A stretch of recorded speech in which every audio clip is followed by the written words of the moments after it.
ನಮಸ್ಕಾರ ಸ್ನೇಹಿತರೆ, ರಂಜು ಸವಿರುಚಿಗೆ ಸ್ವಾಗತ. ಇವತ್ತಿನ ವಿಡಿಯೋದಲ್ಲಿ ಖಾರ ಪೊಂಗಲ್ ಮಾಡೋದು ಹೇಗೆ ಅಂತ ನೋಡೋಣ ಬನ್ನಿ. ಫಸ್ಟ್ ಒಂದು ಕುಕ್ಕರ್ ಇಟ್ಕೊಂಡು ಕುಕ್ಕರ್ ಬಿಸಿ ಆದಮೇಲೆ 2 ಸ್ಪೂನ್ ಅಷ್ಟು ಎಣ್ಣೆ ಸೇರಿಸ್ತಾ ಇದ್ದೀನಿ.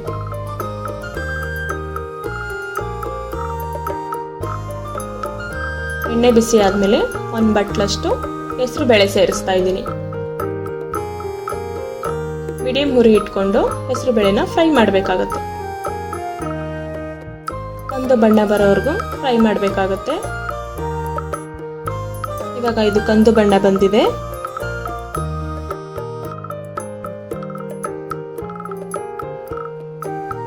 ಇವಾಗ ಇದಕ್ಕೆ 1 ಬಟ್ಲಷ್ಟು ಅಕ್ಕಿ ಸೇರಿಸ್ತಾ ಇದ್ದೀನಿ. ನೀವು ಎಷ್ಟು ಅಕ್ಕಿ ತಗೋತೀರೋ ಅದು ಅರ್ಧದಷ್ಟು ಹೆಸರು ಬೇಳೆ ಬೇಕಾಗುತ್ತೆ. ಅಕ್ಕಿ ಮತ್ತೆ ಹೆಸರು ಬೇಳೆನು ಚೆನ್ನಾಗಿ ಮಿಕ್ಸ್ ಮಾಡ್ಕೋತಾ ಇದ್ದೀನಿ. ಇವಾಗ ಇದಕ್ಕೆ ಅರ್ಧ ಕಪ್ ಅಷ್ಟು ಬಟಾಣಿ ಹಾಕ್ತಾ ಇದ್ದೀನಿ. ಹಸಿ ಬಟಾಣಿ ಹಾಕಿದ್ರೆ ಚೆನ್ನಾಗಿರುತ್ತೆ. 2 ರಿಂದ 3 ಹಸಿಮೆಣಸಿನಕಾಯಿ ಹಾಕ್ತಾ ಇದ್ದೀನಿ. ಅರ್ಧ ಸ್ಪೂನ್ ಮೆಣಸು ಹಾಕ್ತಾ ಇದ್ದೀನಿ.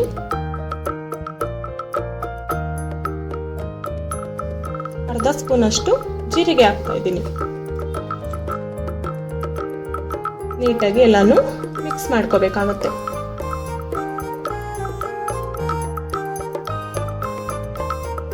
ಎಲ್ಲ ನೀಟಾಗಿ ಮಿಕ್ಸ್ ಆದ್ಮೇಲೆ ಇವಾಗ ಇದಕ್ಕೆ ನೀರು ಸೇರಿಸ್ಕೋತಾ ಇದ್ದೀನಿ. ಸುಮಾರು ಅರ್ಧ ಲೀಟರ್ ಅಷ್ಟು ನೀರು ಬೇಕಾಗುತ್ತೆ.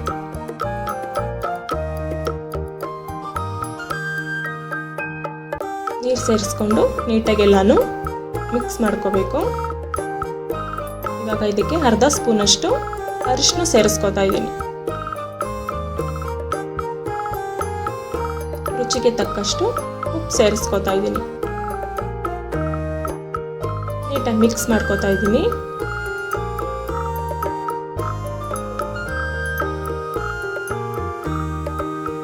ಕುಕ್ಕರ್ ಮುಚ್ಚಿ 2 ವಿಷಲ್ ಕೂಗಿಸ್ಕೋಬೇಕಾಗತ್ತೆ.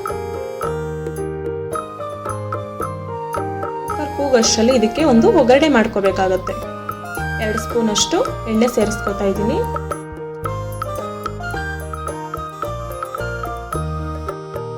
ಎಣ್ಣೆ ಬಿಸಿ ಆದ್ಮೇಲೆ ಅರ್ಧ ಸ್ಪೂನ್ ಅಷ್ಟು ಸಾಸಿವೆ ಸೇರಿಸ್ಕೋತಾ ಇದ್ದೀನಿ.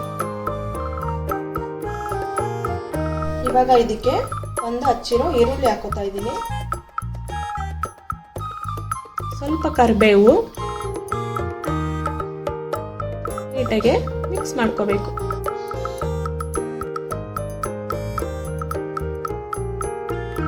ಇವಾಗ ಇದಕ್ಕೆ ಅರ್ಧ ಸ್ಪೂನ್ ಅಷ್ಟು ಶುಂಠಿ ಬೆಳ್ಳುಳ್ಳಿ ಪೇಸ್ಟ್ ಹಾಕೋತಾ ಇದ್ದೀನಿ. ಶುಂಠಿ ಬೆಳ್ಳುಳ್ಳಿ ಪೇಸ್ಟ್ ಹಾಕೊಂಡು ನೀಟಾಗಿ ಫ್ರೈ ಮಾಡ್ಕೋಬೇಕು.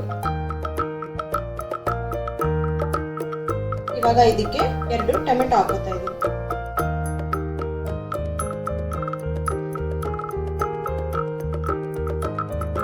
ಟೊಮೆಟೊ ಮೆತ್ತಗಾಗೋವರೆಗೂ ಫ್ರೈ ಮಾಡಬೇಕಾಗುತ್ತೆ. ಇವಾಗ ಇದಕ್ಕೆ 1 ಚಿಟಿಕೆಯಷ್ಟು ಉಪ್ಪು ಸೇರಿಸ್ಕೋತಾ ಇದ್ದೀನಿ. ಟೊಮೆಟೊ ಬೇಗ ಮೆತ್ತಗಾಗ್ಲಿ ಅನ್ನೋದಕ್ಕೋಸ್ಕರ ಉಪ್ಪು ಹಾಕೋತಾ ಇದ್ದೀನಿ. ಇವಾಗ ಇದು ಫ್ರೈ ಆಗಿದೆ.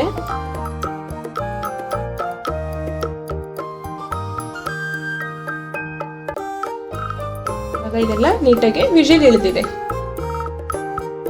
ಕುಕ್ಕರ್ ಮುಚ್ಚಳ ಓಪನ್ ಮಾಡಿಕೊಂಡು ನಾವೇನು ಒಗ್ಗರಣೆ ಮಾಡ್ಕೊಂಡಿದ್ದೀವೋ ಅದನ್ನು ಇದಕ್ಕೆ ಹಾಕೋಬೇಕು. ನೀಟಾಗಿ ಎಲ್ಲಾನು ಇದಕ್ಕೆ ಸೇರಿಸ್ಕೋಬೇಕಾಗತ್ತೆ.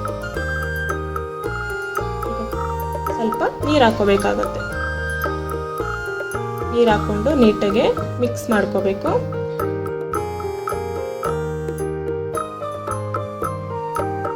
ಖಾರ ಪೊಂಗಲ್ ಸ್ವಲ್ಪ ತೆಳ್ಳಗಿದ್ರೇನೆ ಚೆನ್ನಾಗಿರೋದು. ನಿಮ್ಗೆ ಎಷ್ಟು ತೆಳ್ಳಗೆ ಬೇಕಾಗುತ್ತೋ ಅಷ್ಟು ತೆಳ್ಳಗೆ ಮಾಡ್ಕೊಳ್ಳಿ. ನಾನು ಒಗ್ಗರಣೆ ಮಾಡ್ಕೊಂಡಿರೋ ಪಾತ್ರೆಗೆ ಇನ್ನೊಂದು ಸ್ವಲ್ಪ ನೀರು ಹಾಕೊಂಡು ಹಾಕೋತಾ ಇದ್ದೀನಿ. ನೀಟಾಗಿ 5 ನಿಮಿಷದಷ್ಟು ಬೇಯಿಸ್ಕೋಬೇಕಾಗುತ್ತೆ. ಈ ಟೈಮಲ್ಲಿ ನಿಮಗೆ ಸಪ್ಪೆ ಅನಿಸಿದ್ರೆ ಉಪ್ಪು ಹಾಕೋಬೋದು. 5 ನಿಮಿಷ ಕಾಲ ಇದು ಬೆಂದಿದೆ. ಇವಾಗ ಖಾರ ಪೊಂಗಲ್ ರೆಡಿಯಾಗಿದೆ. ದಯವಿಟ್ಟು ನಮ್ಮ ಚಾನಲ್ನ ಸಬ್ಸ್ಕ್ರೈಬ್ ಆಗೋದನ್ನ ಮರಿಬೇಡಿ.